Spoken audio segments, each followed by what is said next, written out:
মেহেরপুর সদর উপজেলার সুবিদপুরের যুবক জাহিদুল ইসলাম ৩ বছর আগে ৭০ বিঘা জমিতে গড়ে তোলেন জেকে মৎস্য হ্যাচারি, যেখানে বছরে উৎপাদন হয় অন্তত ৩০ প্রজাতির মাছের রেণু ও পোনা। রুই, কাতলা, সিলভার, মৃগেল, পুঁটি, সরপুঁটি বা কমন কাপ, গ্রাস কাপ, এই মাছগুলো করে থাকি।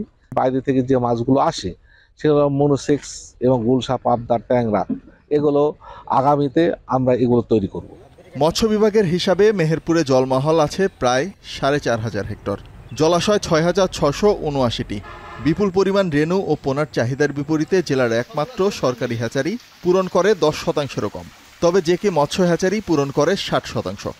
দুই পরিবারের থেকে আমরা এদের প্রজনন ঘটাই, যার জন্য আমাদের এই মাছের গ্রোথটা খুবই উন্নত মানের। বিভিন্ন এলাকার লোকজন আসে, এসে এখান থেকে মাছের ঋণ নিয়ে যায়, বেচা কিনা হয়। এখানে খুব জায়গাও ভালো, বেচা কিনা খুব ভালো হয়। গ্লাস কাপ আপনার হয়েছে ২৫০ টাকা থেকে ৩০০ টাকা, পোনা হয়েছে ২০০ টাকা থেকে ৮০ টাকা ১০০। তারপর হচ্ছে আপনার পেটুক হচ্ছে আমেরিকান যেটা বলে, সেটা হচ্ছে ২০০ টাকা কেজি। এখানকার পোনা সবচেয়ে উন্নত মানের। আমরা এর আগে বাইরে থেকে যেগুলো নিয়ে আসতাম ওগুলো আপনার খারাপ দিত, আর এখান থেকে নিয়ে আমরা সর্বোচ্চ লাভবান হয়েছি। জেলা মৎস্য কর্মকর্তা বলছেন, ঘাটতি মেটাতে প্রয়োজন আধুনিক প্রযুক্তির ব্যবহার ও হ্যাচারির অবকাঠামোগত উন্নয়ন।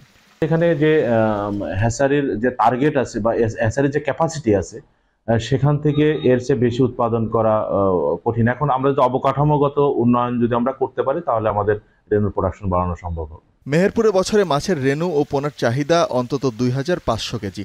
হিসাব মতে ঘাটতির পরিমাণ প্রায় ১০,০০০ কেজি। পাশাপাশি চাহিদার বিপরীতে মাছ উৎপাদনের ঘাটতি প্রায় ২,০০০ টন।